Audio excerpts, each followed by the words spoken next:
Comment créer et utiliser ses propres rituels, enregistrement numéro 7. Alors, sur le plan de l'ouverture, une question est posée. Dans quel sens on doit tourner? C'est selon un petit peu les références sur lesquelles on va s'appuyer. Si on s'appuie sur les références suivantes, qui vont être les plus naturelles.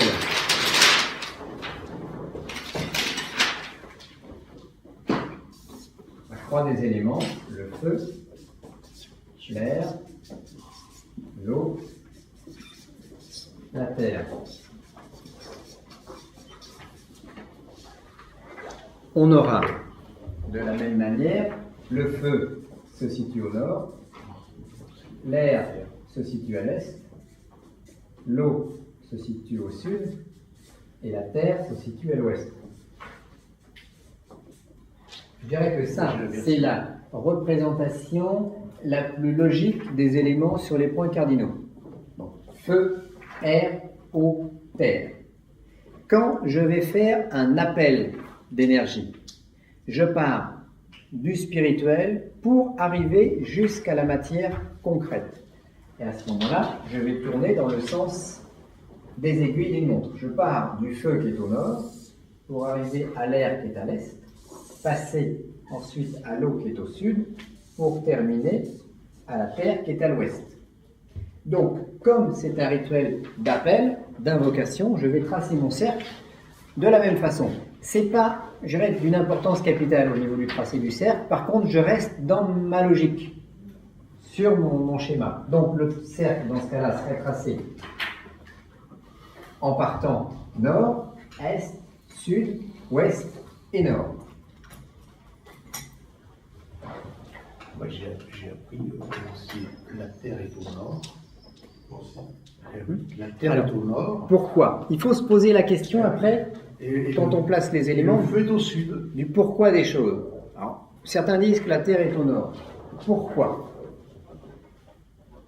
S'il y a une raison métaphysique derrière ou philosophique, ça fonctionne avec la Terre au nord. Mais le nord représente, le nord c'est le flux magnétique, c'est le pôle nord.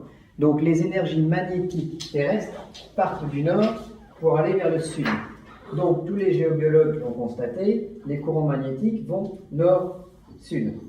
Donc principalement, l'élément le plus subtil, le plus magnétique, le plus vibrant se situera au nord. Et l'élément le plus vibrant des 4 éléments, c'est le feu. Donc on va situer le feu au nord. Ensuite, si le feu est au nord, eh bien, par loi de miroir, au sud, ce sera l'eau. Le miroir. Voilà, parce qu'il y a un miroir, hein, le feu et l'eau doivent être sur la même branche. Ensuite, j'ai 2 directions qui me restent, l'est et l'ouest. Et 2 éléments qui me restent, la terre et l'air. Or, je constate dans la nature que le soleil se lève à l'est. Donc, l'est est plus aérien. Alors que le soleil se couche à l'ouest, donc l'ouest sera plus nocturne. À partir de là, je vais placer ma terre étant le plus dense des 4 éléments plutôt à l'ouest, et à l'est, je vais placer l'air.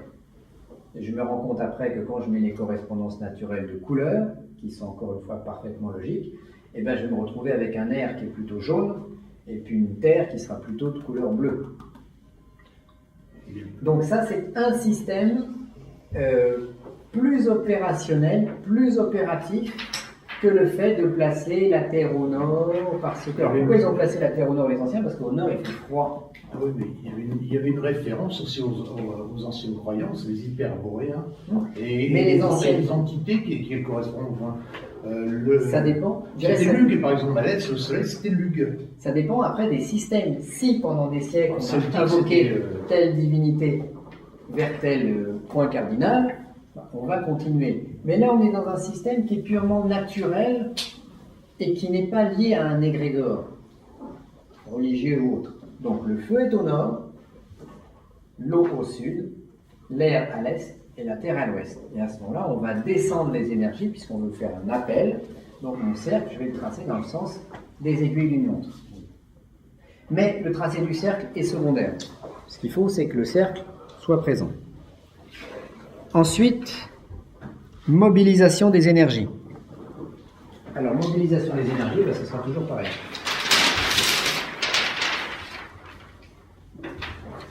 Alors là, je suis passé très vite sur la répartition des éléments par rapport aux points cardinaux.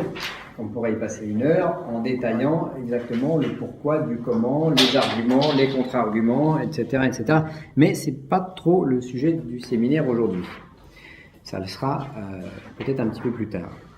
Mobilisation des énergies, toujours pareil. Les énergies, respiration.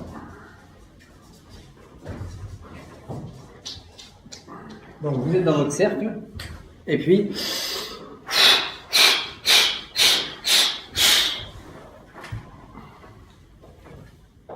silence mental. Alors là, on va peut-être éventuellement jouer du tam-tam, mais on ne va pas écouter de chants liturgiques, on ne va pas faire de mantram comme Alléluia ou autre. On va essayer, dans la 3e partie, d'être en état de silence intérieur.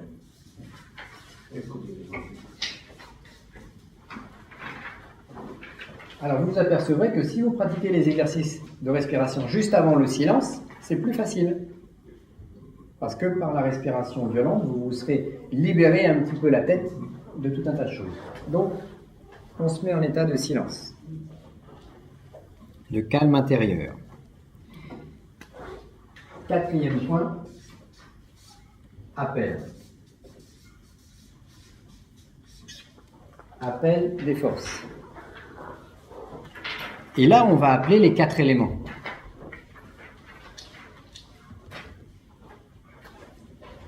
Donc, on va commencer par appeler le plus subtil. Alors, quand on fait une invocation ou une prière, on commence toujours par le plus haut pour descendre jusqu'à la matière.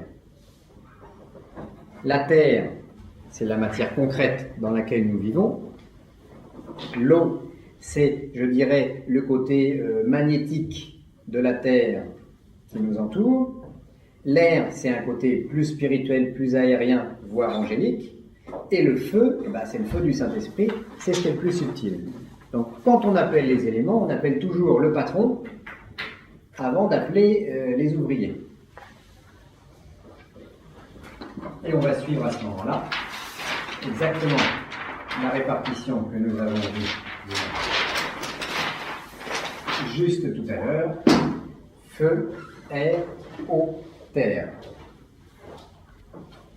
On va se tourner vers le nord et on va appeler la puissance du feu. Alors, on va vous faire un autre petit schéma concernant les couleurs et les voyelles. Quand je regarde l'arc-en-ciel, qu'est-ce que je vois comme couleur? Le rouge, tout en haut. Ensuite, l'orange. Je dirais rouge-orange. Ensuite, le jaune. Ensuite, je vois le vert. Et ensuite, je vois du bleu.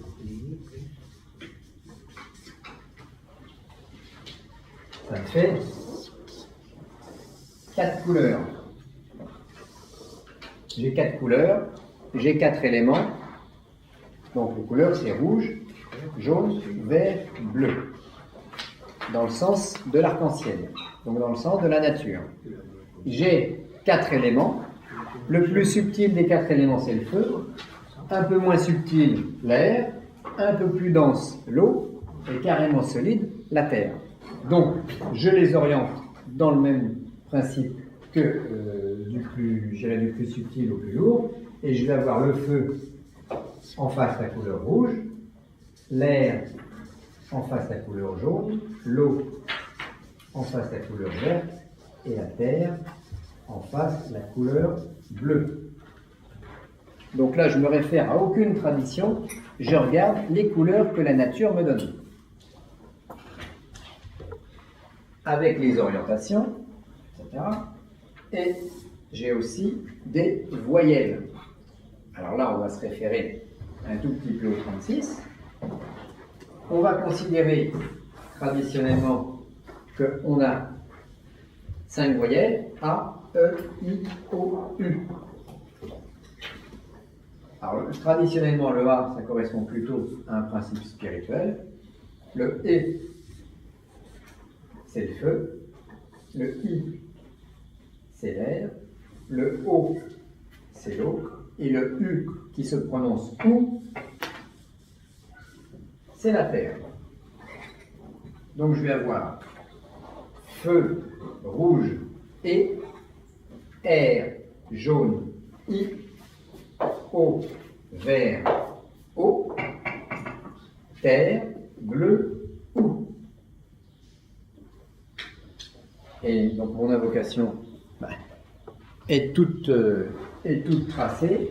Au feu, côté nord, je prononcerai le son et.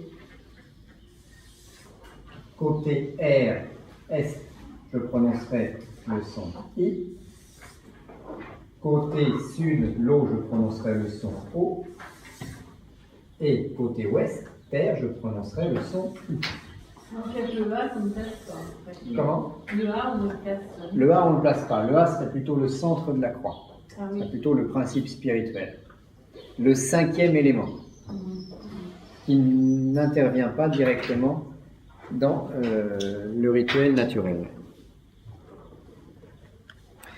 Alors, après, c'est très simple. Une fois que j'ai ma grille de correspondance, une fois que je suis en état énergétique et de calme intérieur, je me tourne face au nord et je vais prononcer le son E. Et c'est en quelque sorte le nom du feu, c'est le mantra du feu. C'est je mets face au nord et je visualise le feu en même temps. Un feu intense. Je fais ça pendant quelques minutes jusqu'à densifier suffisamment le feu. Ensuite, je me tourne face à l'est et je vais prononcer le son I.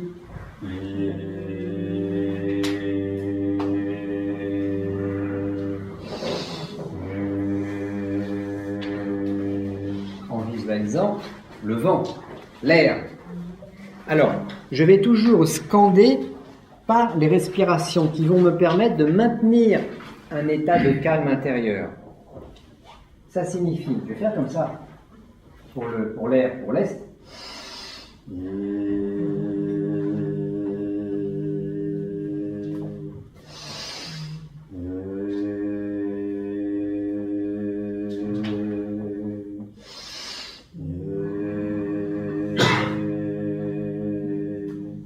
Jusqu'à ce que je sente que ça commence à être bien chaud. Je me tourne ensuite vers le sud et j'appelle l'élément eau en visualisant l'eau.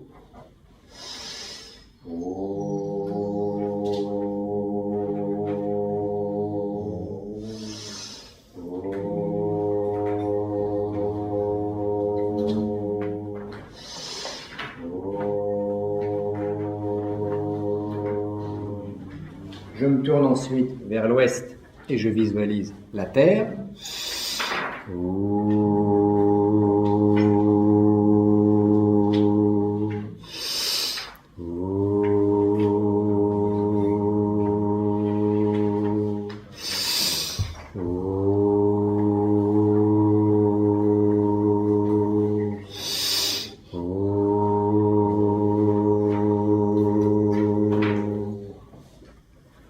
Alors nos amis médiums, là, si vous vous amusez à faire ça, ça va faire des trucs, surtout dans la forêt, ou dans la pinède, ou voilà. On va enfin voir les ailes. Voilà, vous allez enfin vous avoir quelque chose. Vas-y. Je sais pas comment. Oui, tu as raison. Oui, pas de pain, pas de pain. Je voulais trouver le mot pour dans le sud, là, il y a des zones qui sont assez sèches. La garrigue. La garrigue, voilà, c'est la garrigue que je voulais. Dans la Provence, directement, c'est des cailloux. En Provence, il y a des lieux Voilà. comme ça, c'est bon. Voilà. Oui, après le lieu, je vous disais une clairière dans une forêt, mais ça peut être le lit d'une rivière, ça peut être. Alors, en sachant que si vous faites ça dans le lit d'une rivière plein de cailloux, vous allez plutôt être de nature, au niveau du lieu, terre et eau. Si vous faites ça à côté d'une source, ce sera plutôt eau. Si vous faites ça dans un lieu vanté, ce sera plutôt l'air. Si vous faites ça à côté d'un volcan, ce sera plutôt le feu. Bon. Mais ça ne vous empêche pas d'appeler les 4 éléments. Et si vous faites ce type de rituel à plusieurs, ce sera d'autant plus fort. Mais là, attention, vaut mieux s'aider d'un opérateur compétent qui soit là pour faire prise de terre si jamais ça dérape. Parce que, mettons, imaginons nos 3 amis, là, 3 femmes assez médiums qui vont dans la nature et qui font leur petit truc. S'il n'y a pas une présence masculine comme René à côté, ça risque de vite partir. On va le faire avec René, il y a pas de voilà, problème. On va le faire avec René. Hein. C'est plus sage. C'est pour ça là, c'est une question de yin ou alors Oui, parce que bon. On maîtrise 3 médiums, René. Voilà. Même là-dedans, on doit être en équilibre. Mesdames, je suis à votre disposition. Donc, non, ça veut dire que C'est pas de problème pour fournir. Si vous êtes une femme assez médium, que vous faites le rituel toute seule, bon, ça va. Mais si vous êtes plusieurs médiums à faire le rituel, là, attention, parce que vous allez multiplier ça va chauffer, là. votre truc les unes par les autres, et là, ça peut décoller et vous pouvez avoir des manifestations curieuses. Oui. Manifestation curieuse, voir le vent d'un coup qui va se lever. Si vous êtes dans l'île d'une rivière, vous dites combien ça, il y a l'eau qui monte. Et là, oui, vous avez déclenché l'élément. Mais après, voilà, vous êtes dans votre cercle, l'eau monte. Laurent, il a dit qu'il ne fallait pas sortir du cercle. Mais alors, vite, vous appelez, vous avez votre téléphone portable, vous appelez Laurent. Allô, vite, vous faites le numéro de téléphone. Et puis là, vous tombez sur le répondeur qui vous dit qu'il faut appeler entre 14 et 19h. Non, mais on va tenter l'expérience. Et t'as tous les films d'horreur. Et là. Alors, une fois que vous avez fait. Oui, il manque Il appelle. Il manque. la maison isolée pour films d'horreur. Alors c'est pareil, faites pas ça dans des maisons hantées qui sont connues pour être hantées, parce que bien sûr il va se passer des choses, mais vous canaliserez rien du tout. Ensuite, alors, soit vous utilisez l'énergie des 4 éléments de manière indistincte, soit vous considérez que votre demande est plus de nature eau, émotionnelle, air, intellectuel, terre, purement terrestre, ou feu, plus spirituel. Et vous vous tournez vers l'élément en question pour continuer la suite du rituel. Soit vous considérez que tous les éléments interviennent dans l'opération, et à ce moment-là, vous allez vous tourner de préférence vers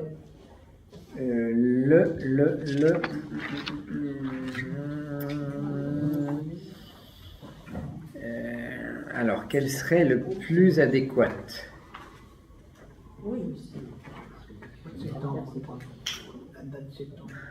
Si vous devenez les 4 éléments, vous êtes face au nord. Ok? Donc, là, en fait, 2 possibilités. Vous devenez les 4 éléments, simultanément. Vous faites face au nord pour la suite, c'est-à-dire l'identification. Alors, vous allez en fait vous identifier aux 4 éléments en question. Deuxième possibilité, vous travaillez uniquement sur la terre, l'eau, l'air, le feu, et vous faites face au point cardinal concernant l'élément. Imaginons que vous êtes les 4. Vous êtes face au nord, et là vous allez donc vous visualiser en tant qu'élément de la nature, donc en tant que nature totale, et devenir les 4 éléments. Quand vous êtes... Oui. Si on est en groupe, pour mieux invoquer les 4 éléments. Oui, alors à ce moment-là, vous vous placez un à chaque point cardinal. Oui. Et quand vous appelez le nord, mettons, voilà, vous essayez de dire, voilà, moi je suis plus du feu, toi tu es plus de l'eau, toi de la terre, toi de l'air. Vous vous mettez donc à 4.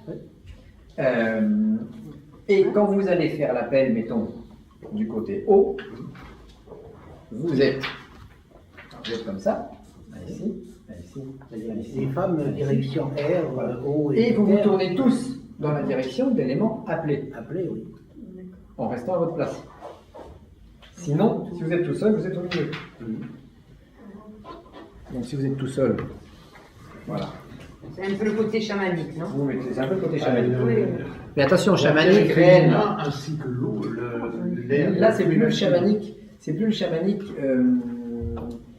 intellectuel. On est en contact avec les forces de la nature. Et si vous êtes chamanique, Nous, c'est Kérigouane, c'est Kérigouane. Nuada, c'est la terre. Quand vous êtes devenu l'élément ou les éléments en question, vous faites brûler des huiles essentielles que vous avez déterminées comme étant les meilleures pour la demande en question. Et là, vous n'hésitez pas à arroser. Vous arrosez d'huile essentielle votre charbon. Il ne s'agit pas d'en mettre 3 gouttes, il s'agit d'en mettre plutôt un flacon. Pour que ça sente bien, pour que les entités de la forêt soient contentes. Les entités de la garrigue, ou etc. Qu'elles sentent que... On pourrait dire les élémentaires. Les élémentaux. Les élémentaux. Les élémentaires, c'est plus les êtres humains anciens. Les élémentaux, c'est plus les génies de la nature. Les forces élémentaires. Il ne faut pas un fond sonore là aussi. Pas de fond sonore. Le fond sonore, c'est les oiseaux. c'est les oiseaux. Des cigales. Voilà. Alors, quand les cigales s'arrêtent de chanter, c'est que ça commence, c'est que c'est bon, ça C'est pour chauffe. ça qu'il faut le faire en Provence. Je vous en Alors, quand vous avez fait brûler vos huiles essentielles, vous faites votre demande. Alors là, c'est pas une demande tellement verbale parce que ils comprennent pas le français, ni l'anglais, ni le chinois, ni le grec, ni l'araméen, ni l'hébraïque, ni rien. Ils vont bien comprendre la visualisation et l'émotion. Donc là, vous êtes en état de demande et vous allez visualiser le but de l'opération.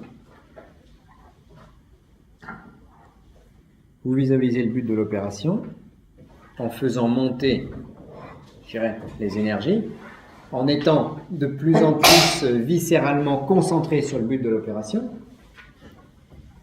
Et quand vous sentez que c'est chaud, vous arrêtez brutalement. Alors si vous êtes plusieurs, il y en a un qui arrête, en poussant un grand cri par exemple. Et là les autres sursautent, et C'est le déclenchement de la flèche. c'est le déclenchement de la flèche, voilà, c'est le lâcher de la flèche, le lâcher prise. C'est dans les arts martiaux, quand le karatéka libère l'énergie dans le ventre de son adversaire. Et en fait, comme il y a une addition énergétique, ben évidemment, la chose est plus puissante. Alors il ne faut surtout pas, dans un rituel à plusieurs, qu'il y en ait 2 qui s'arrêtent et puis 2 qui continuent à visualiser. Même s'il y en a un qui dit ou une qui dit « Ah bah oui, moi j'avais pas fini ma visualisation », c'est pas grave, on bloque. C'est stoppé. Parce qu'il y a quand même une concertation. De toute façon. La concertation, Normalement, c'est le maître de liturgie qui donne. C'est voilà, c'est le maître de cérémonie qui rompt, au bout, mettons, de 4-5 minutes, Visualisation. 3, 4 ou 5 minutes de visualisation. Il ne faut pas trop parce qu'après les énergies redescendent. Pour un rituel à plusieurs, Oui. est-ce qu'il faut une seule demande Oui. ou est-ce qu'il est Ah non. possible Les faut 4, qu'on se mobilise sur une... toutes les personnes se concentrent sur une seule demande. La même. Dans un rituel, on a fait sortir la mère du cobalt dans les éditions qui ont suivi. Voilà. Donc par exemple, sortie de la mère de Paul du coma, mais il y avait quoi, une dizaine de personnes Il y avait concentrées 13 sur, personnes qui étaient dans le rituel, plus un maître de liturgie. une chose. Sur la photo de la personne au centre du cercle. Donc il y a des phénomènes qui... Et c'était un rituel, rituel païen, mais en ville. En à la ville, campagne. dans un occultum. Voilà, en ville. Donc à la campagne ou dans la nature, c'est plus puissant parce que c'est les énergies de la nature. Et vous viendrez en robe en blanche. Là. On les a, On les a, tout, hein. Ok, c'est bon. Là. Il n'y a que toi qui dois acheter ta là-bas.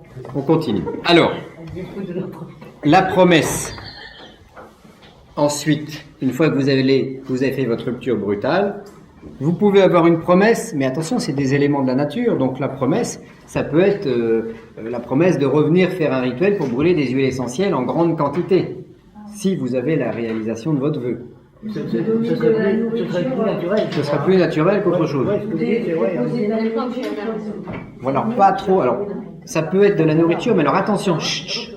Au niveau nourriture, attention. Du miel, du lait, des carottes, des belles fleurs, pas de poulet, pas de sang, pas de choses comme ça. Pas d'animaux, pas d'œufs, du chocolat, des bananes, des noisettes, des pièces d'or. La nature adore les pièces d'or. Ah, mais on les reprend. Non, non. Ah non, vous laissez. Vous laissez. Les pièces d'or, quand tu jettes une pièce, on part en arrière. Les pièces d'or. Alors, pour les pièces d'or, parce qu'évidemment, la pièce va être volée par le prochain qui va passer. Vous creusez un trou, plutôt avec votre dague ou votre couteau. Vous transpercez le sol, vous faites une petite ouverture, vous glissez votre pièce d'or et vous refermez.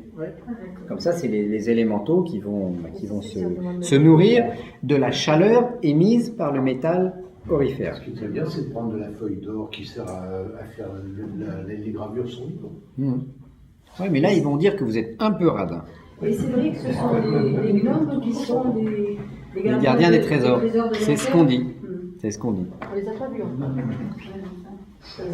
Donc, alors, ensuite, le renvoi des forces. Vous remerciez les forces qui ont été présentes. Vous effectuez une petite formule de renvoi. Retourne maintenant aux forces des éléments, gna gna gna. Et ensuite, vous allez refaire l'appel en sens inverse. C'est-à-dire que vous vous tournez vers l'ouest et vous allez dire en imaginant les gnomes qui repartent. Vous vous tournez vers le sud en faisant et en imaginant l'eau qui s'en va, qui s'en retourne. Vous faites face à l'est et en imaginant l'air qui repart et face au nord au feu et en imaginant le feu qui s'en va de nouveau. Donc, en fait, l'appel se fait dans un sens, le renvoi se fait exactement en sens inverse. Oui. Sens inverse, oui. Ensuite, retour à la normale. Alors, si vous êtes dans la nature, vous attendez que les choses que vous sentiez, que vous pouvez sortir du cercle sans danger.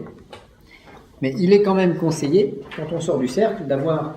Alors, je ne l'ai pas dit, mais c'est mieux d'avoir une dague quand on fait le travail à l'extérieur.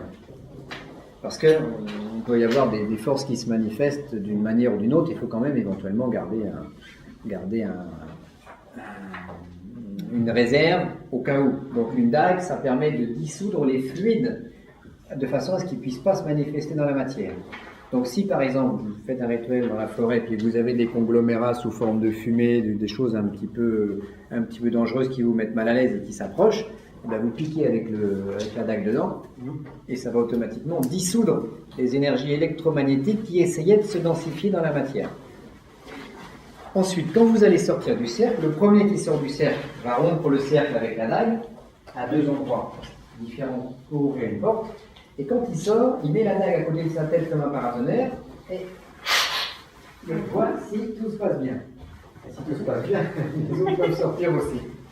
Parce que les présences, les puissances qui ont été densifiées peuvent être encore là pendant un certain temps, avant de partir réellement. C'est pas parce qu'on a fait le renvoi que tout le monde part.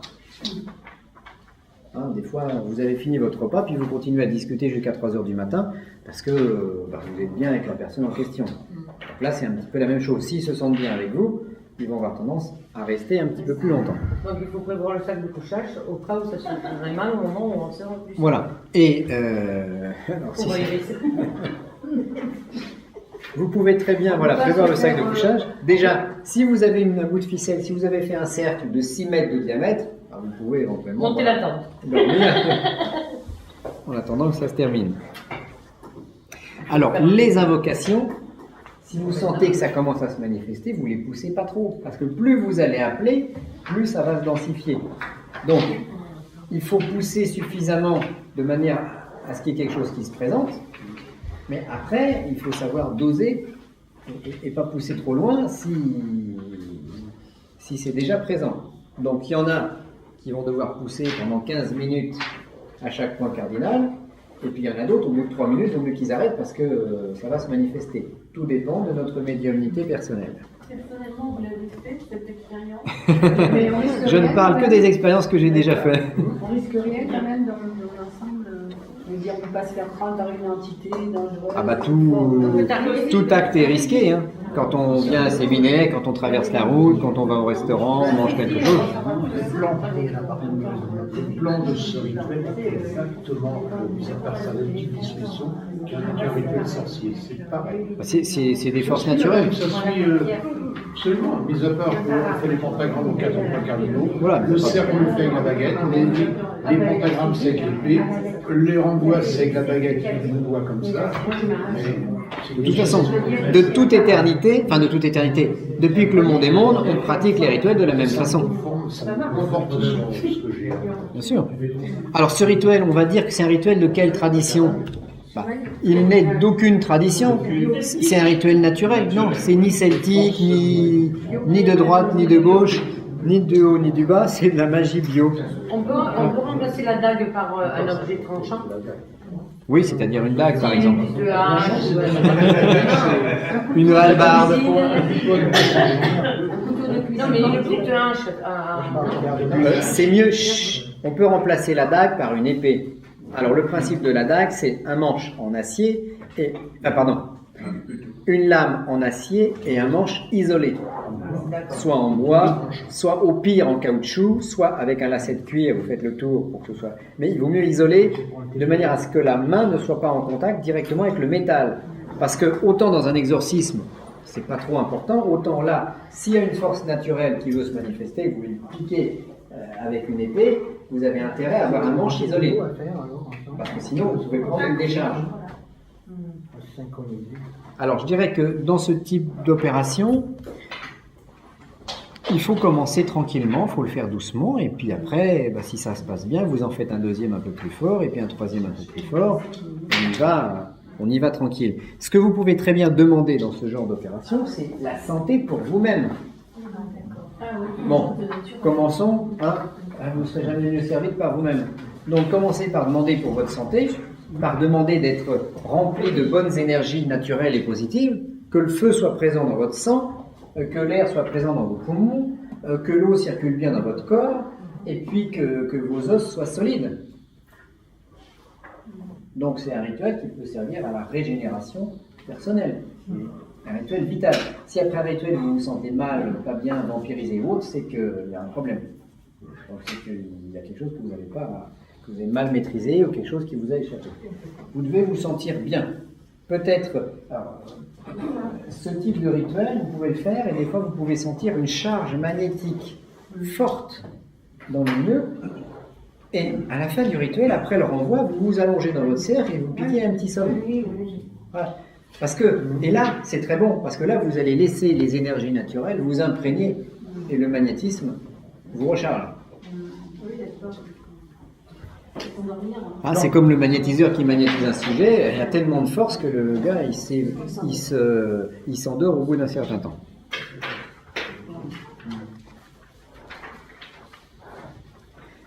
Alors, les éléments, le rituel peut être éventuellement renouvelé plusieurs fois. Alors, question, est-ce qu'on peut avoir un problème durant ce type de rituel? C'est plus fort qu'un rituel qu'on fait dans une église et c'est différent d'une messe. Bon, parce que là, c'est des forces qui ne sont pas forcément canalisées.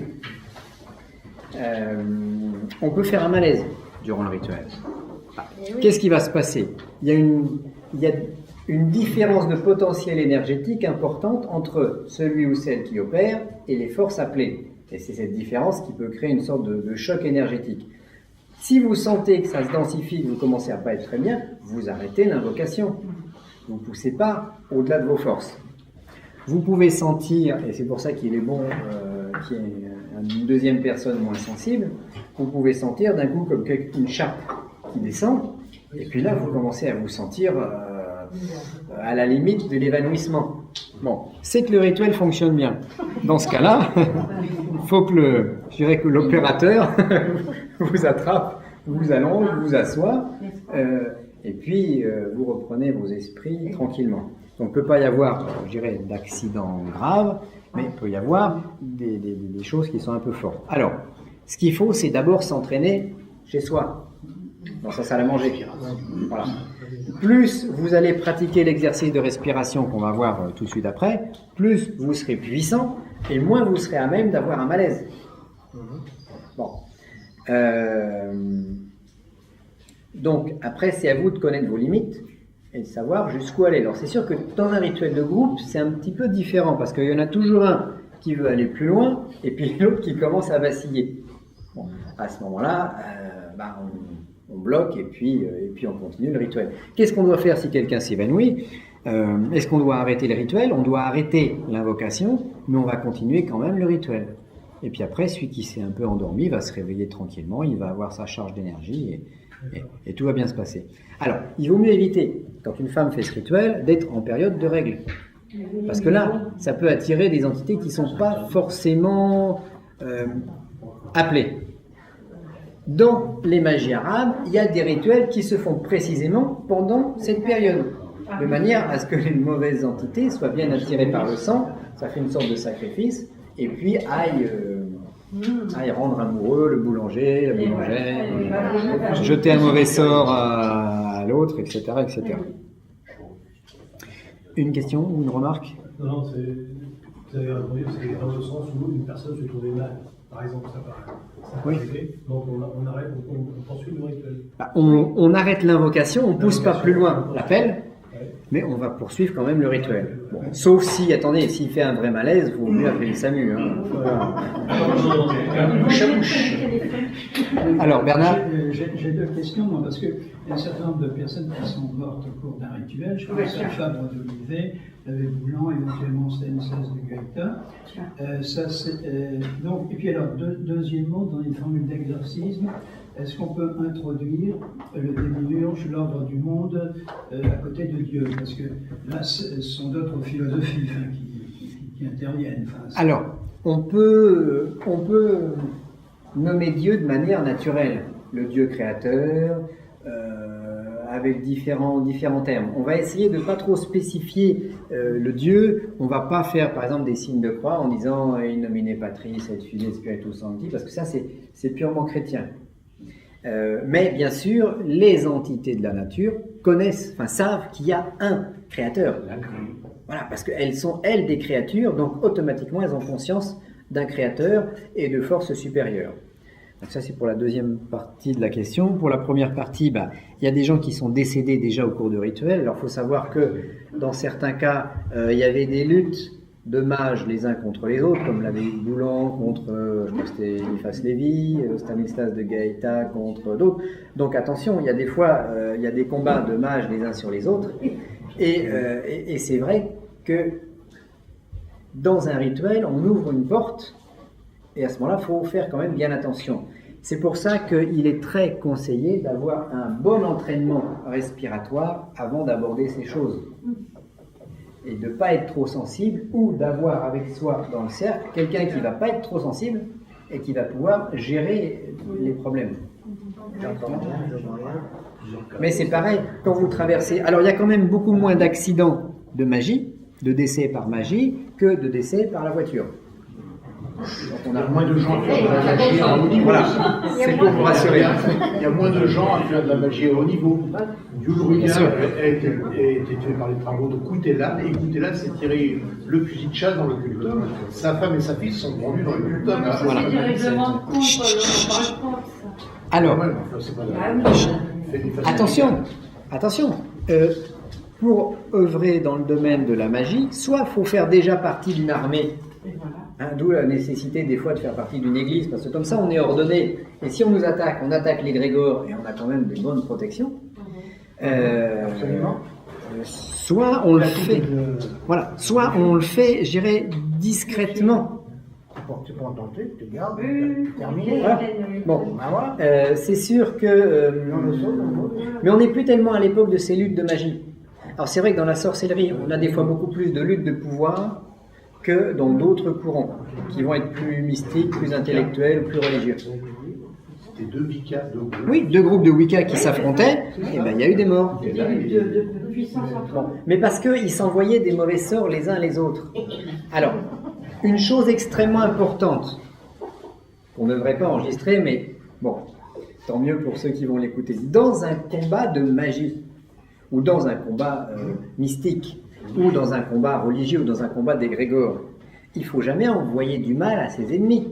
Mais non. Parce que après, c'est un système de choc en tour. Si j'envoie un envoûtement sur mon ennemi et que mon ennemi se fait nettoyer, je risque de reprendre mon choc en retour. Et c'est ça qui risque d'être grave pour moi.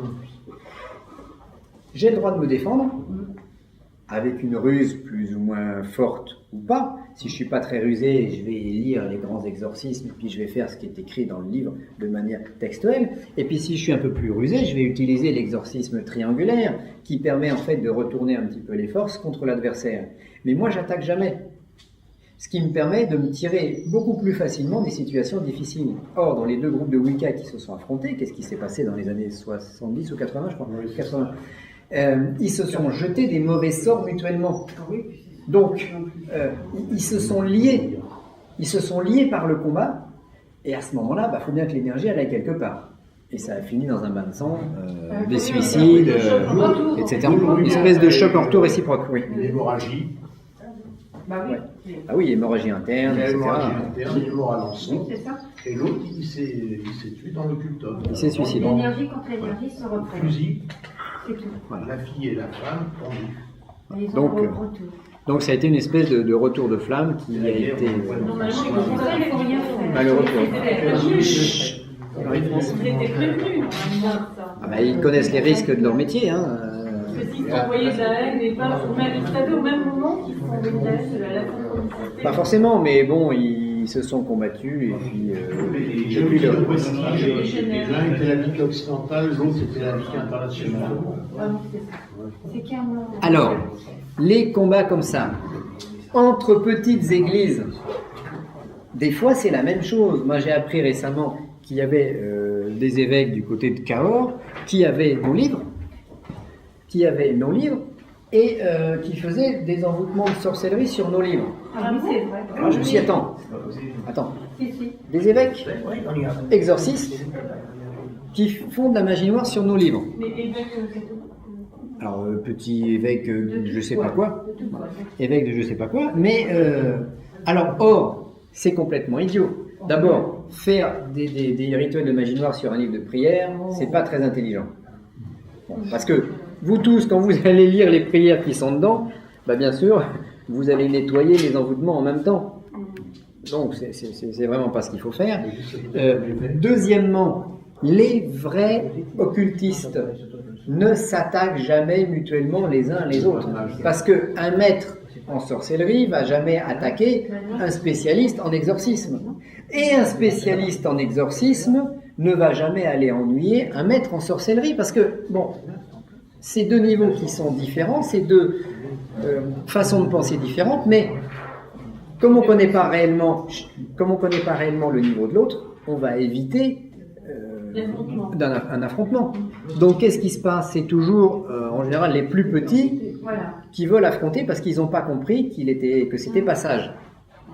Donc c'est relativement facile à nettoyer. Par contre, dans les deux groupes de Wicca, ils étaient aussi bêtes l'un que l'autre, donc ils se sont affrontés.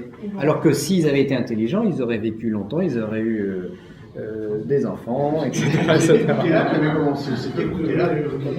Un jour, sa femme, Diane Lucifera, dans un restaurant, elle piquait des coups de couteau en disant tiens, Ludovica, tiens, Ludovica. Il y a un type qui était, une personne qui mangeait là, il est arrivé vers elle, il n'avait pas entendu rien du tout. Je ne sais pas ce qu'il lui a fait, il lui a foutu une gifle à la bonne femme, mais qu'il ne connaissait pas ni l'eux, ni l'un, ni l'autre. Il y a une réaction qui s'est passée. Elle faisait des obscénités devant les églises. Bon. Alors voilà, ils ont été bien punis.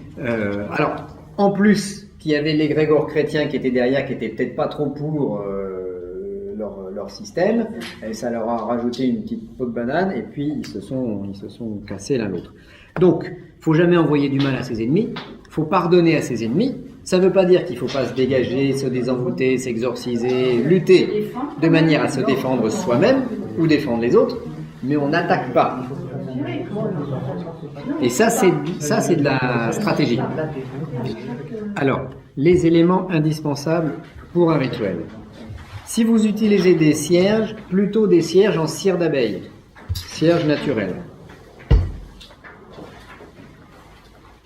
Les encens, alors c'est dans le fascicule, vous pouvez noter ou pas. Les encens, ce sera plutôt des huiles essentielles. Au Liban, pour les rituels religieux, myrrhe pour les rituels, je dirais plus terrestres.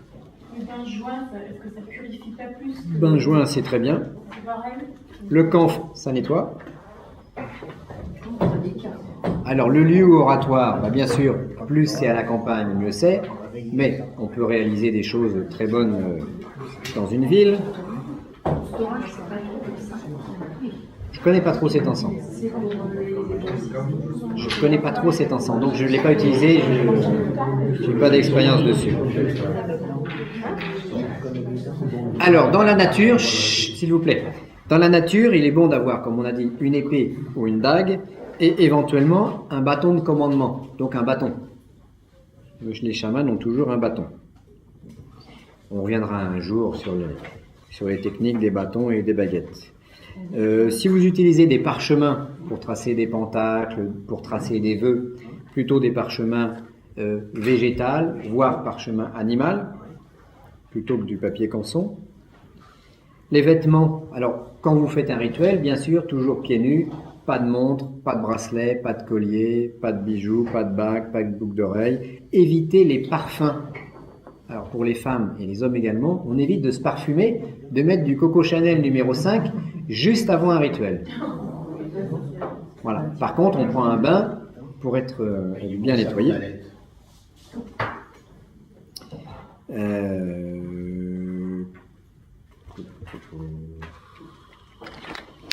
Et voilà pour les éléments indispensables. Alors moins il y a d'éléments, mieux c'est. Plus vous êtes puissant, plus le rituel repose sur votre force personnelle, et plus c'est intéressant, et plus vous serez efficace. Alors, petite question sur les rituels, sinon on va passer rapidement à la technique d'entraînement, qui va permettre justement d'amplifier vos capacités. Donc, pas de questions sur les rituels? Ok. Alors, le rituel du dragon. Certains d'entre vous le pratiquent déjà, pour d'autres ce sera quelque chose de nouveau. Alors, on a appelé ça rituel du dragon, pourquoi? Parce que ça permet de puiser dans les énergies telluriques. Enfin, c'est ce qu'on dit. Maintenant, qu'est-ce qui se passe réellement? Dans les rares textes concernant cette pratique, les théories ne sont pas tellement abordées parce que on sait que cette pratique est efficace, qu'elle donne des résultats par expérience. On ne sait pas tellement d'où vient cette pratique. On sait que ça a été utilisé par des chamans sibériens, par le Chan, par certains Chinois. Sans doute on l'a dans le druidisme, mais on ne sait pas réellement quelle en est l'origine historique. Donc, est-ce que c'est une technique qui permet de mobiliser les forces personnelles? Est-ce que c'est une technique qui puise les énergies telluriques de la Terre? Est-ce que c'est une technique qui capte le prana qu'il y a dans l'oxygène? Plusieurs théories se combattent, mais en fait, comme diraient les Chinois assez pragmatiques, peu importe la théorie, ce qui compte, c'est que ça fonctionne. Alors, on a besoin d'une petite plaquette de fer et d'une boule de plomb. Le plomb sert à bloquer les énergies et le fer sert à attirer l'énergie. Alors, il y en a peut-être qui ont une boule et une plaque là sur eux, voilà. Alors, bon. Voilà une boule de plomb. Donc ça fonctionne avec ça. Et une plaque de fer. C'est pas obligatoirement. La boule n'est pas forcément ronde. Ah, d'accord. Voilà. On a lu en main. Voilà. Et la plaque, a des dimensions variables. Là, c'est le lingot. Comment? Oui, c'est mieux si c'est fer et plomb. Parce que, je sais pas, on a vu ça, les Égyptiens utilisaient un aimant et du carbone. Alors, nous, on l'a appris avec du fer et du plomb, on l'a pratiqué avec le fer et le plomb. Certains d'entre vous ont fait la même chose et ça fonctionne avec le fer et le plomb.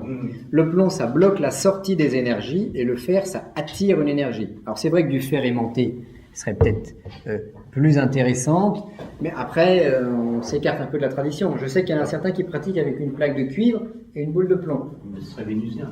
Ça dépend un peu des... C'est un rapport avec le pentacle que l'on veut faire. de ce qu'on veut, ça dépend un peu de ce qu'on veut obtenir et puis de la tradition où on a tiré cette pratique. Le fer, dans les correspondances naturelles, représente Mars. Mars, c'est l'énergie. Donc le fer sera énergie pure. Et le plomb permettra de bloquer la sortie des énergies. Donc on attire plus d'énergie dans un sens et on bloque la sortie de nos énergies dans l'autre sens. La main droite est la main qui donne l'énergie, la main gauche est la main qui prend l'énergie. Donc on va prendre la plaque de métal, de fer dans la main gauche et la boule de plomb pour bloquer la sortie d'énergie dans la main droite. Donc on met un bouchon et on met un aspirateur de l'autre côté. Ensuite, on sait que le flux magnétique terrestre passe nord-sud. Donc quand on va faire notre exercice, on va mettre la tête au nord, les pieds au sud, allongés par terre de manière à être en contact avec le sol. Pas de chaîne, pas de bracelet, pas de montre, pas de bijoux, pas de lunettes, on sera pieds nus. Les femmes, vous évitez le soutien-gorge, on évite pour les hommes la ceinture, donc tout ce qui va, je dirais, qui va bloquer. Première partie, on est allongé, paume des mains vers le ciel, on va inspirer et expirer, c'est une phase de relaxation. On inspire par le nez et on expire en faisant le vocal.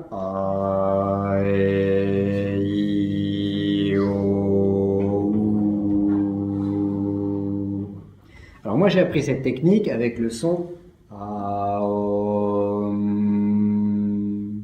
On l'a remplacé par A et O de manière à l'avoir de manière plus neutre, à pas avoir quelque chose en relation avec l'hindouisme, avec le fameux mantra Om Mani Padme Hum, mais avoir quelque chose de neutre. Donc un son vibrant.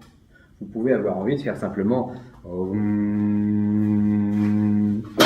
Mais A, E, I, O, U, ça nous rappelle les voyelles des 4 éléments. Et c'est une bonne synthèse. On fait ça pour la version dont on parle aujourd'hui pendant 5 minutes. Et c'est une phase, première phase, une phase de relaxation qui se fait les yeux fermés.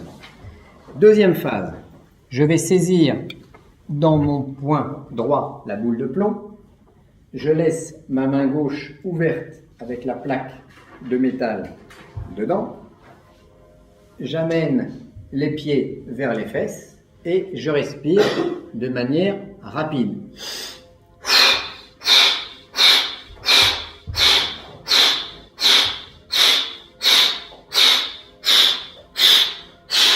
Pendant 5 minutes. Ensuite, troisième phase, c'est la phase qui devient opérative. Je croise mon poing droit sur l'épaule gauche, ma main gauche sur l'épaule droite, ma cheville droite sur la cheville gauche et je continue.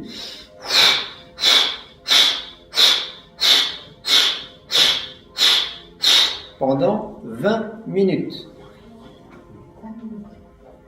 Alors, évidemment, je vais me charger en énergie positive, que celle-ci vienne du prana, du tellurisme, d'un endroit ou d'un autre. Je me charge énergétiquement.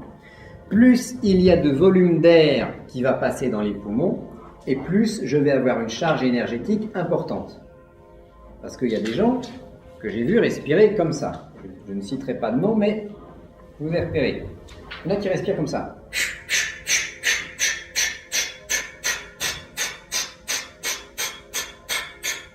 Ils respirent vite, mais ils ne prennent pas d'air dans les poumons. Donc ça ne va pas. Vaut mieux faire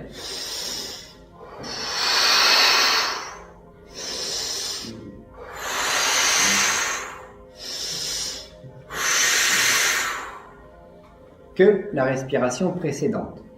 Le but, c'est quand même progressivement d'accélérer le rythme. Alors, surtout, il faut bien inspirer par le nez et expirer par la bouche. Parce que j'en ai vu d'autres qui faisaient ça.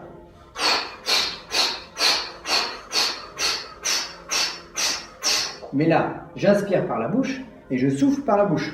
Et je ne suis pas en train de m'entraîner pour avoir un accouchement sans douleur, mais pour prendre de l'énergie. Donc, j'inspire par le nez.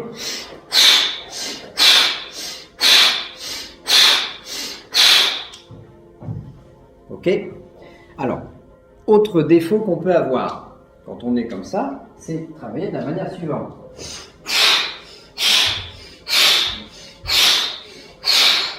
Et dans ce cas-là, je vais masser ma colonne vertébrale avec le sol dur qui se trouve sous moi, et au bout d'un moment, je vais avoir suffisamment de courbature pour aller voir un ostéopathe ou un kiné. Donc, c'est une mauvaise technique aussi. Il faut arriver en fait à être détendu, à ne pas bouger, à bouger uniquement les poumons.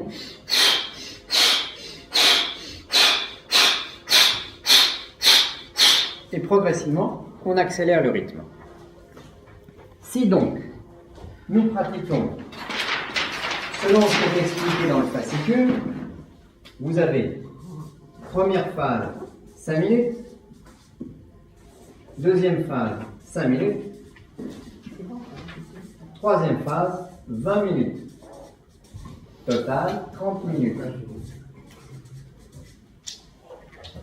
Alors que dans l'exercice dont nous avions parlé précédemment, on poussait à 45 minutes en faisant une première phase de 15 minutes, une deuxième de 15 minutes, une troisième de 15 minutes. Alors, c'est très bien. Ce qu'on a essayé dans cette nouvelle approche, c'est de rentabiliser au maximum le temps. Parce que, bon, en fait, je partage avec vous mes réflexions personnelles. La phase la plus opérative, c'est la troisième phase. Donc, faire 15 minutes, comme on le faisait avant, c'est très bien. Là, ce qu'on a fait, c'est qu'on a un peu augmenté la troisième phase et on a nettement réduit les deux premières, de manière à avoir un exercice de 30 minutes encore plus efficace que les techniques précédentes. Donc 30 minutes. Minimum à faire une fois par jour.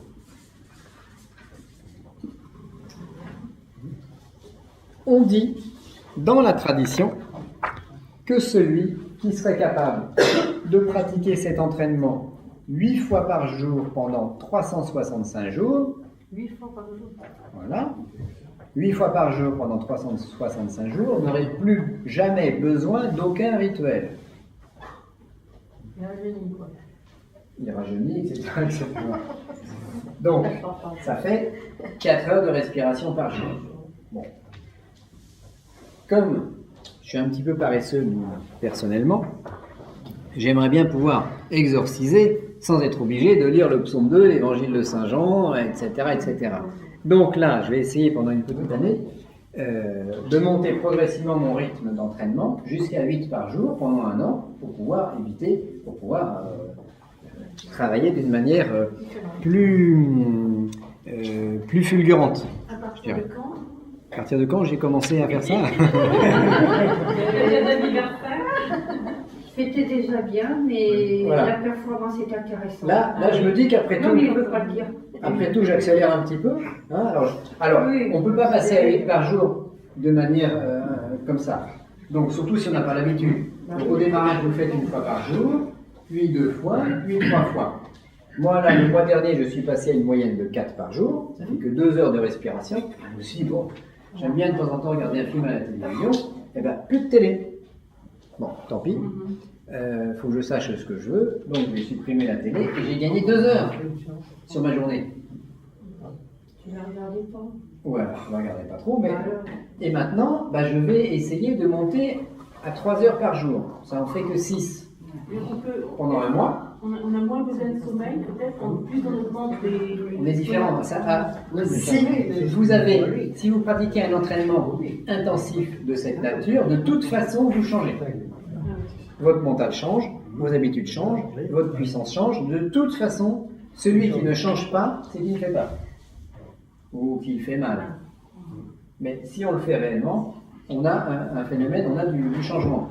Par exemple, pour ceux qui pratiquent le Reiki, ça, ce serait un énorme accélérateur d'énergie Reiki. Mais déjà, avec le Reiki, on ne dort pas beaucoup.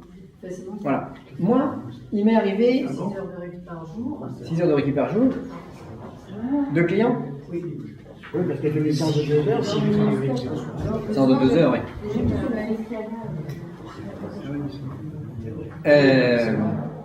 La semaine dernière, je rentre, il était 17 heures. Et je me dis, j'ai fait 0 exercice. Et je me suis dit, bah, bon bah, de 17h à 20h, il y a 3 heures. Alors, je vous le déconseille, mais j'ai fait 3 heures, donc 17, 18, 19, 20. Et 20. J'ai fait mes 6 exercices d'affilée, les uns derrière les autres. Ça ne m'a pas empêché de dormir. J'étais bien. Le cerveau, il est gêné, je suppose. Alors, bien sûr. Alors, on a des phénomènes, attention, au démarrage, vous avez des phénomènes de suroxygénation, qui sont des phénomènes physiques. Il faut faire attention à la suroxygénation, parce que ce n'est pas le phénomène qui nous intéresse. Nous, c'est le phénomène énergétique derrière. La différence dans le regard, dans son regard, on a une C'est la qui brille nature, hein. beaucoup plus, et les gens te paraissent plus lumineux. J'avais tout bloqué. J'en ai fait jusqu'à 5. C'est dur, c'est dur. Surtout qu'il faut les faire de manière assez intensive. Donc il faut monter doucement dans son entraînement. Donc moi je passe de 4 à 6 et puis après je vais essayer de te faire les 8. Voilà. Mais il souligne pour la télévision, je voudrais souligner à mon tour, c'est pour vous dire qu'il faut arrêter la télé parce par que vous exemple. allez encore avoir plus d'énergie si vous la regardez Alors. pas parce que ça vous bouffe tout. Ah oui, C'est tout ah, à fait oui, exact. Ça c'est Deuxième. pour ça qu'il C'est souligne, vrai. très beau, ressouligner. Il faut mettre des médaillons dessus. Et... Non, pour l'état non. Ouais, mais t'as des médaillons Alors. Faut regarder les marionnettes de l'info. Cet exercice, regardez bien, cet exercice nous disent les Chinois et Yang. Tiens, je vais voir. Cet exercice est Yang. Donc on augmente les forces Yang en nous, c'est-à-dire les forces de création.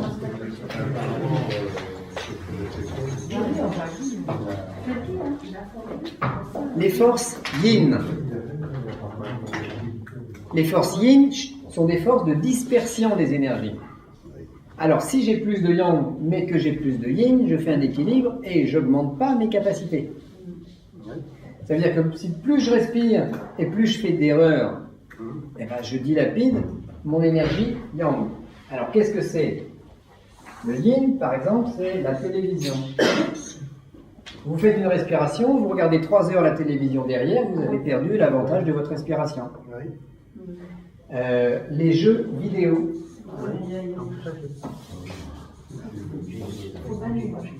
Ça, c'est encore pire. C'est une addiction, carrément. Ah, c'est carrément l'hypnose, hein, les jeux vidéo. Et vous partez pendant des heures et des heures dans le truc. L'alcool. Le portable, Bernard, il me dit. Le portable et la Wi-Fi. Avec le Wi-Fi, je sens les... Oui, la Wi-Fi, c'est pas bon, parce que c'est une maison. L'alcool. On va éviter l'alcool. On va éviter le café. La cigarette. Café, tabac. Alors, vous allez me dire, oui, mais... Chut. Vous allez me dire, oui, mais vous avez pris un café tout à l'heure à midi. Oui, parce que comme j'ai un séminaire à faire, bon, ça me permet d'avoir un petit dynamisme. Un café, voilà, un café de temps en temps, quand vous en avez besoin, ça pose aucun problème. Par contre, tous les jours, c'est là où vous perdez de l'énergie. T'en prends jamais. Mais maintenant, c'est rare. Donc, pareil, vaut mieux. Alors, le pire, c'est le café au lait. Le café au lait est un poison pour le foie. Lait de soja.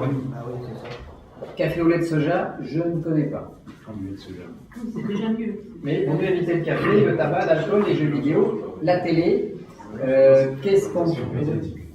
Oui, on a mis le tabac. Pas fumer de moquette non plus. Et vous ne devez pas utiliser les gâteaux spatiaux. Et les hallucinogènes. Les gâteaux spatiaux ou les omelettes aux champignons hallucinogènes, par exemple. Il y en a qui... C'est fortement interdit. Alors, donc, Enfin bon, en général, ça diminue le yin. ça diminue le yang parce que c'est signé yin. La télévision est signée yin. Elle te prend tes énergies. Les jeux vidéo pire, l'alcool, le café, le tabac. Mon médecin me disait que j'avais pas assez de yang, mon médecin acupuncteur. Bien sûr, bah, on a tous pas assez de yang. Il m'a remonté. Par la respiration, alors le yang, respiration. Ah, le sport, non? Le sport. Ah.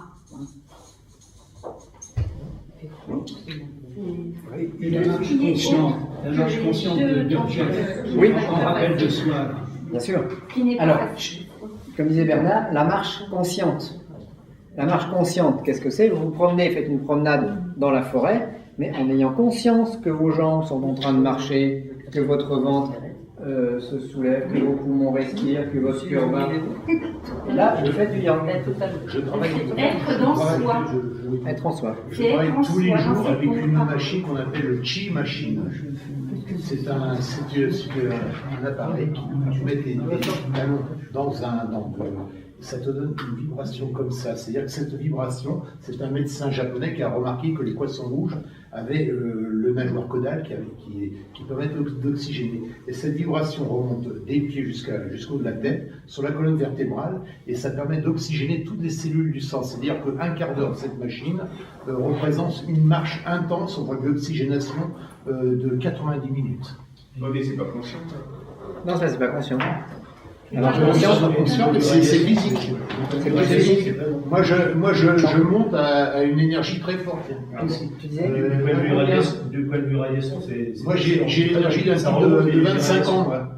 Là, j'en ai 61, j'ai l'énergie d'un type de 25 ans. Ouais. Quelqu'un qui monte à. C'est vrai. 7000, il se retrouve aisément avec le vide. avec cette technique. Ah oui, C'est possible. 9000 Toute la ionisation, si vous avez des appareils à ioniser pour créer des ions négatifs, voilà, ça permet de recharger une pièce, bon, etc., etc. Alors cherchez dans les livres tout ce qui est yang, tout ce qui est yin. Lampe de sel. Ah oui, Lampe de sel, ça j'ai pas essayé. Bon, C'est très bien. à voir. à côté de l'intelligence. À voir.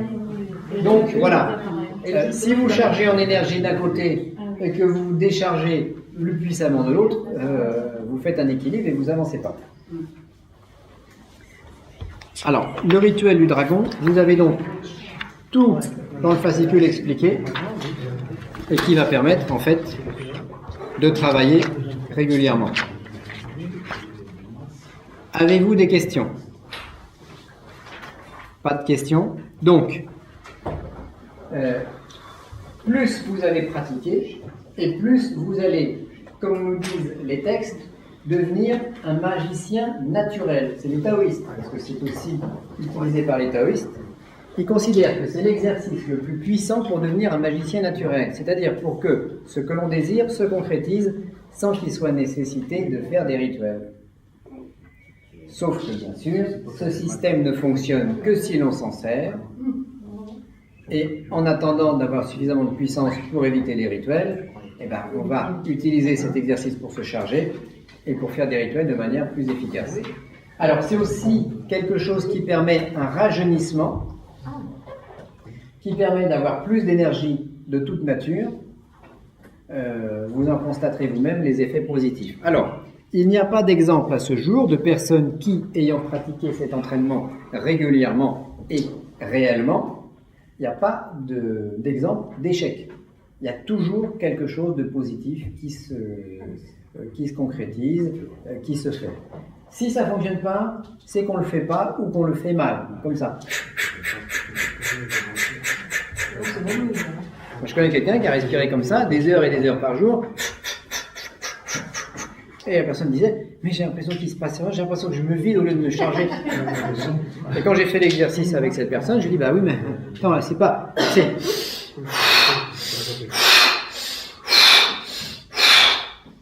faut que la respiration soit puissante. Si je n'avais pas connu ça, je serais mort depuis longtemps. Si je n'avais pas eu un tel niveau d'énergie, il y a longtemps j'avais eu un cancer généralisé. Voilà, parce qu'avec certains rituels, des fois, on a des retours de flammes. Alors, je ne l'ai pas vérifié, mais il y a certaines personnes qui pratiqueraient cet exercice en Chine et ailleurs depuis très longtemps, et malgré leur grande maladie, qui serait avec une forme de vitalité importante, et les médecins ne comprennent pas pourquoi ils sont dans cette situation, dans cet état, alors qu'ils devraient être décédés depuis longtemps.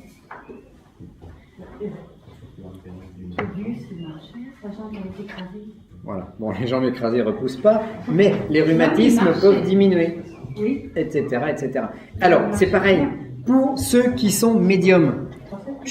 Paul. Pour celles et ceux qui sont médiums et qui ont justement des problèmes de choses qui tournent à droite et à gauche, cet exercice permet de densifier nos énergies, d'être plus fort. Parce que si je veux être plus fort face à l'envoûtement, donc face aux autres, il faut que je sois plus fort à l'intérieur de moi-même.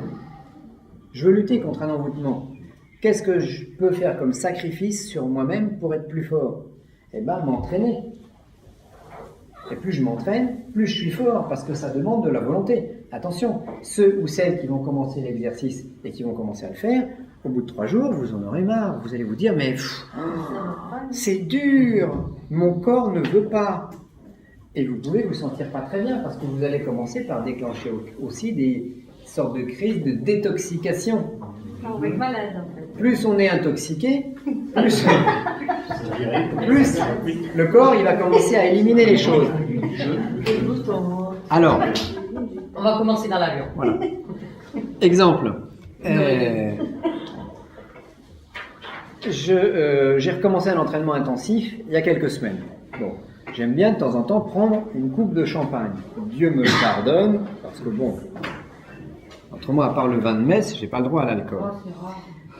Oui, mais aujourd'hui, mon corps refuse le champagne. C'est-à-dire que si je prends une coupe de champagne, mon corps, il prend le champagne, hop, hop, il le jette. Beaucoup plus rapidement. Je suis pas malade, mais c'est mon corps qui l'élimine tout de suite. C'est-à-dire, comment ça, tu limites, tu vas tout. Ah, je comprends. Aux toilettes. Ah ouais, tu veux uriner. Voilà. Autre exemple. C'est pas grave, il sera passé quand même. Voilà, on aurait eu le bon goût quand même. Bon, c'est pareil, on s'est rendu compte qu'avec une vitalité supérieure, toutes les anesthésies durent peu de temps. Parce qu'en fait, votre corps va éliminer tous les produits chimiques. Voilà, tous les poisons, les produits chimiques. Donc une anesthésie, au lieu que ça vous dure 3 heures, vous êtes en pleine opération, d'un coup vous vous réveillez, vous dites, qu'est-ce que tu fais? Fais-toi accompagner par l'hypnose. Donc, exemple. Donc c'est de la vitalité que vous absorbez par ce système, et je vous engage à le faire. Et à la limite, s'il y a... C'est une façon de s'arrêter de fumer aussi alors. Oui, parce que votre corps, il va vouloir éliminer les choses. De toute façon, le principe d'un fumeur, c'est qu'il a les poumons encrassés. Plus vous allez respirer comme ça, plus vous allez virer la nicotine des poumons, augmenter votre surface pulmonaire, et puis au bout d'un certain temps, votre corps, il va dire, mais bon, arrête de fumer, là, ça va pas. Et donc, naturellement, vous aurez de moins en moins envie de fumer. Parce que pourquoi on fume? Par habitude, et puis parce que on est un peu déprimé des fois. Bon. Mais ça, c'est un exercice qui surprime, il ne déprime pas, il surprime les gens qui le pratiquent. Où est-ce qu'on peut trouver, vous aviez une adresse, vous trouvez le plomb, enfin... Quincaillerie. Je sais pas quoi, là. Chez Weber. Chez Weber, voilà. Chez Weber. Chez Weber Métaux dans le 3e. Oui, tu j'étais en gouverneur du Temple dans ces coins-là, chez Weber. C'est métro Fille du Calvaire. Métro Fille du Calvaire. Weber, c'est avec un W. W-E-B-E-R. C'est rue de Turenne. Il n'y a plus rue de Turenne, il y a plusieurs rues. Enfin, rue de Turenne.